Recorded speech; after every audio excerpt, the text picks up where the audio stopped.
Once, in a northern town in England, not very long ago, there lived a businessman. And this businessman was very rich. He was the richest person in the town. So rich, he pretty much owned the town. He owned all of the mines that surrounded this town. Dangerous places where men died. 3 of them there were: north, south, and west. He also owned the mills that sat on the banks of the rivers that crisscrossed around the area about the town. Again, 3 of them, dangerous places. Children would be brought up from the workhouses in London and worked very hard, often to death. And this businessman, the miserly fellow that he was, also owned 3 properties, 3 houses. The first was to the north and had great stables and beautiful horses, but he never visited. The second was like a stately home down in the south, all staffed with butlers and servants, but he never visited. And the final house was right in the middle of the town, a townhouse, crumbling, a ruin, and that is where he lived. Now one day, this miserly businessman was looking around the townhouse. This is where he also had his office. And he noticed the dust was laying thick on all of the services, and he noticed that his clothes were slightly threadbare, and actually he'd not had a good meal in a little while. There was no one to look after him. And so on that day he decided that he would put an ad in the local post office for some help. Help Wanted was the title, and he placed it in the window. Some days later, she arrived at the top of the street. No one's quite sure how she got there. And she made her way down the pavement, the clip-clop of her boots sounding heavy as she walked towards the post office. A broad woman with a little pillbox hat and blonde curls poking out the bottom. Her coat was done up tight around her neck against the cold of the town. And in she walked to the post office. "I'm looking for a job," she said to the postmistress. "Ooh, no jobs round here, love." "Ah, but there's one in your window." "Oh," said the postmistress, "that's not a job. That's just our local dignitary wants somebody to cook and clean and look after him generally. But I wouldn't take it, love. I wouldn't take it." But take it she did. She took the card, noted the address, and walked straight to the miserly businessman's door. Clop, clop, clop, she went. Well, actually, the miser, he was a bit surprised that somebody was clopping on his door at that time of the morning, but he went and opened it just the same, and there she stood with the card in her hand. "I have come for the job," she said. The miser was a little bit taken aback. "My God," he said, "have you?" He seemed very surprised. "Well, look, I'm not really paying. You can have some lodging, I'm not sure I really want to feed you as well, though. He was very, very tight with money. That's okay, she said. I require you to provide me with no food, but just lodging. And I shall clean, and I shall cook, and I shall mend your clothes. Will that be sufficient? Oh yes, that's very good, but what will you do for food if I'm not paying you any money? Ah, she said. Every morning I stand at the window and I open it fully and I take 3 deep breaths of fresh air. And that sustains me for the entire day. Really? Said the man. Oh, yes, okay, good. And so it was agreed. She would start at once, and start she did, cleaning, cooking, mending clothes. And so it went on. The miser, as I've mentioned before, had his office in this house, and his managers from the mills, 3 of them, 1, 2, 3, and the mines, 3 of them, 1, 2, 3, would come into the house and have their meetings. Time went on. The new housekeeper and the miserly businessman got chatting, learned a little bit about each other, and became friendly.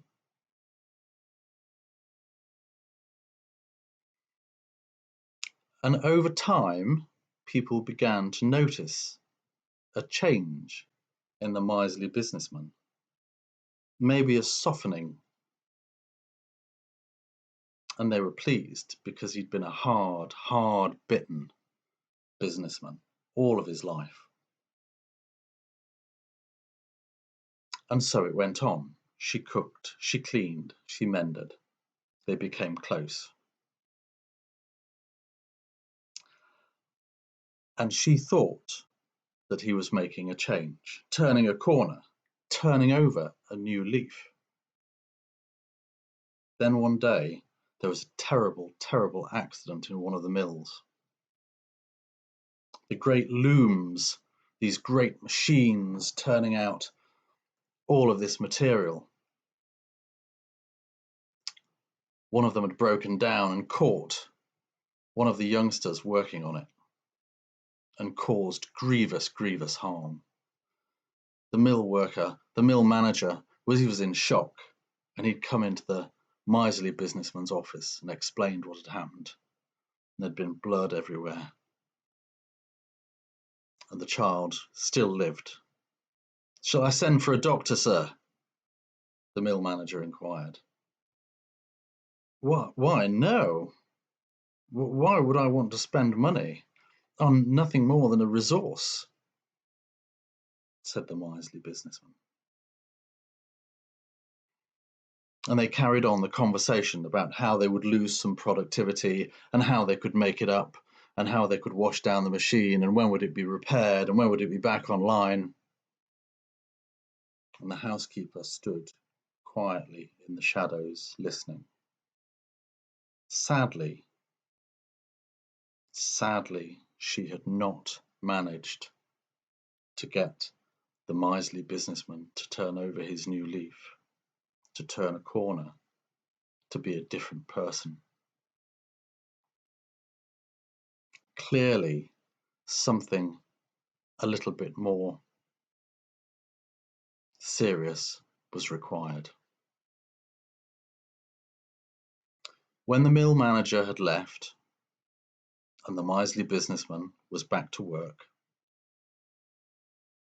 the housekeeper began to prepare an evening meal.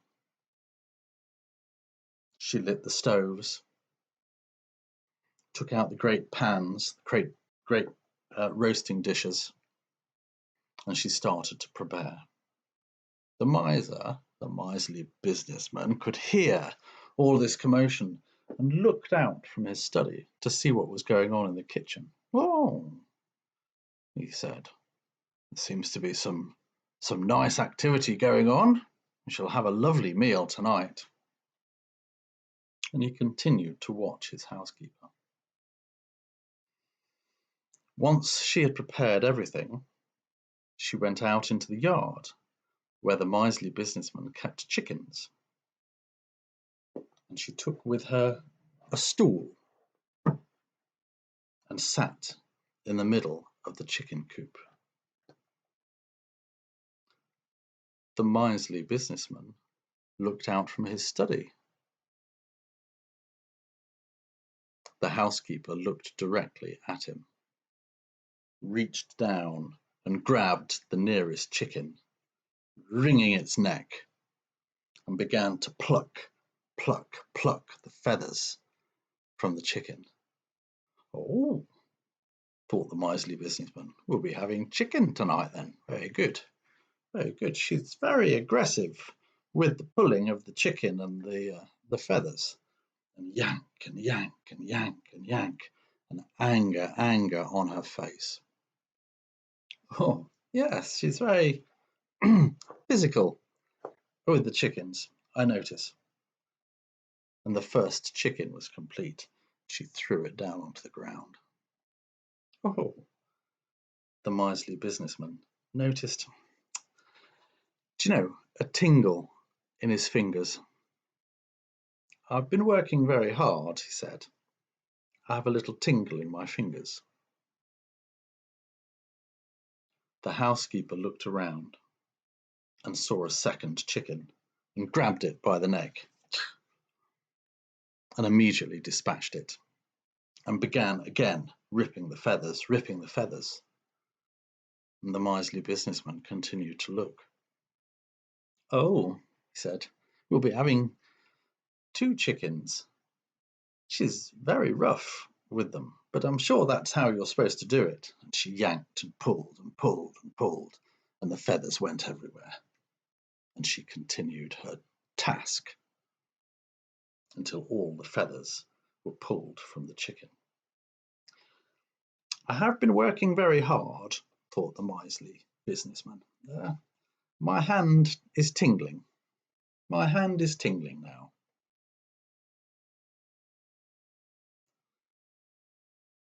The housekeeper looked around for a third, grabbed the male cockerel by the neck, and it screeched as she dispatched it and began yanking out the feathers again. Oh, thought the businessman, I wonder if we'll be having guests then, as she seems to be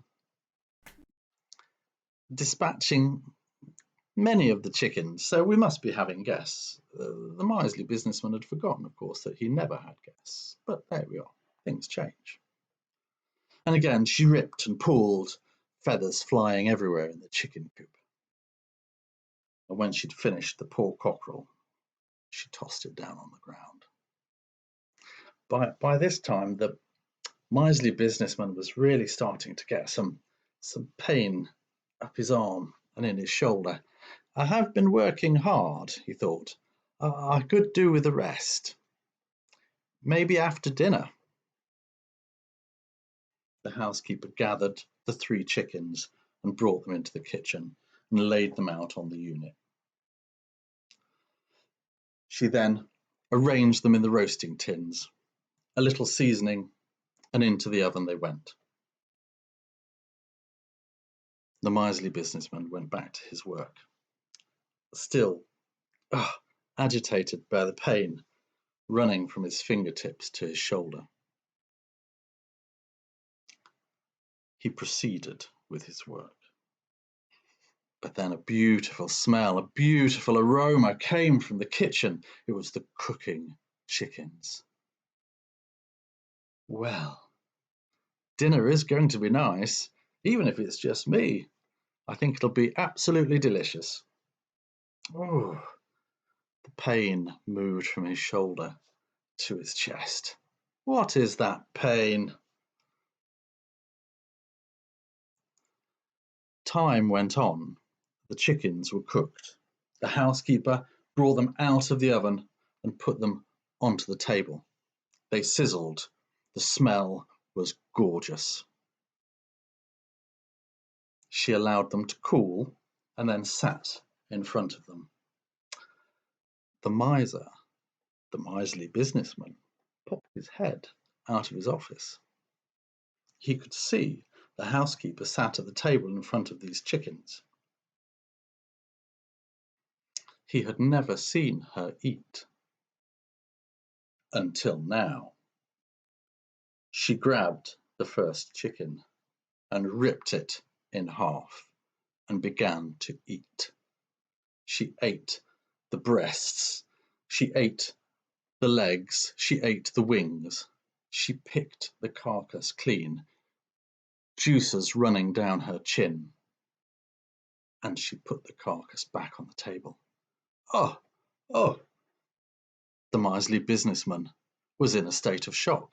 He really had never seen her eat before, because every morning she'd flung open the windows and she'd taken 3 gulps of fresh air to sustain her for the day.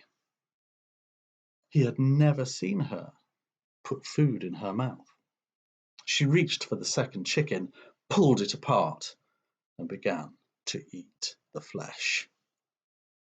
By this time, the miser had massive pains across his chest. He was finding it really difficult to breathe, and he started to wince and whimper.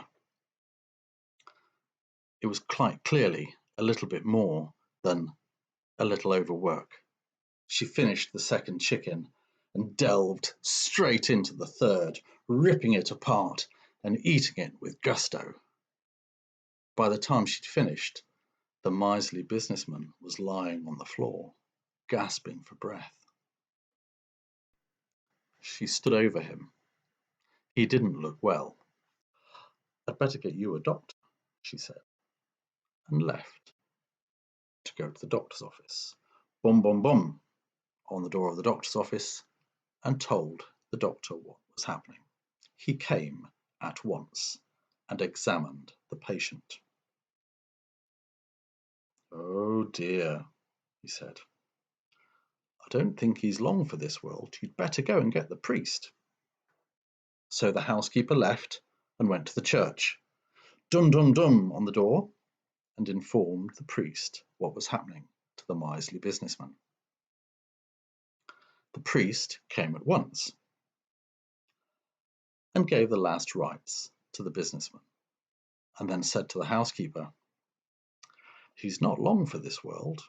If I were you, I'd go and get the lawyer." "Yes," said the housekeeper, and she left, and bum bum bum on the lawyer's office door. She explained to the lawyer what was happening, and he came at once.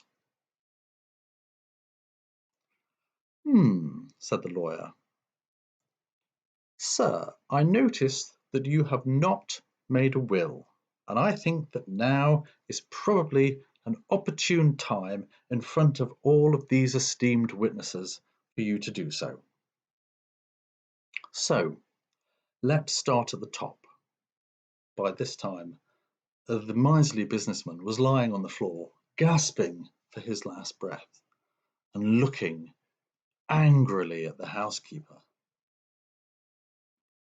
"Let's talk about the 3 minds that you have," said the lawyer. "Who will you be leaving them to?" The miserly businessman glowered at the housekeeper, pointed, and said in his gasping voice, She, 3, she, 3. He could barely get the words out. "Ah," said the lawyer. Good idea, good idea. The 3 minds to the housekeeper. Lovely, lovely. And what about the mills? Who will you be leaving those to?" Well, the miser couldn't believe his ears. "No, no," and pointed angrily at the housekeeper. 3, she, 3. 3. Yes, the mills to the housekeeper. Good, you 2 have been getting along, and Chad, it's good to leave them to somebody who you trust. And what about the houses? Bye now. The miserly businessman was breathing his last. He raised his finger and prodded it at the housekeeper, to which the lawyer assumed that he was leaving his houses to her as well. In front of the two other esteemed colleagues, the priest and the doctor, the will was ratified, as the housekeeper was now the beneficiary. The miserly businessman gasped his last, and within the week, the priest had put him 6 feet under. In the next 12 months, a lot changed in the town. It had been a dark, cruel, dangerous place, and now a light shone on the place. The mines became safe. The safety of the workforce in the mines became paramount. There were few, if any, fatalities, and only the odd accident. Mining is a dangerous business. The mills were the same. The children were removed from the mills, and adults took their place. And as for the houses, they became schools for the children to attend. They played on the streets, they laughed, they joked. The whole place became vibrant, a community again. The year turned, became a bit chilly. It was time for her to leave. The place was completely different, but nobody noticed as she walked quietly up the street. Her pillbox hat on top of her head, little blonde curls falling from underneath, and her coat wrapped up against the cold. But no clip-clop of boots this time. Quiet footsteps. Nobody noticed that she was leaving. And leave she did, for somewhere there was another town that needed a change, that needed her. Thanks for listening.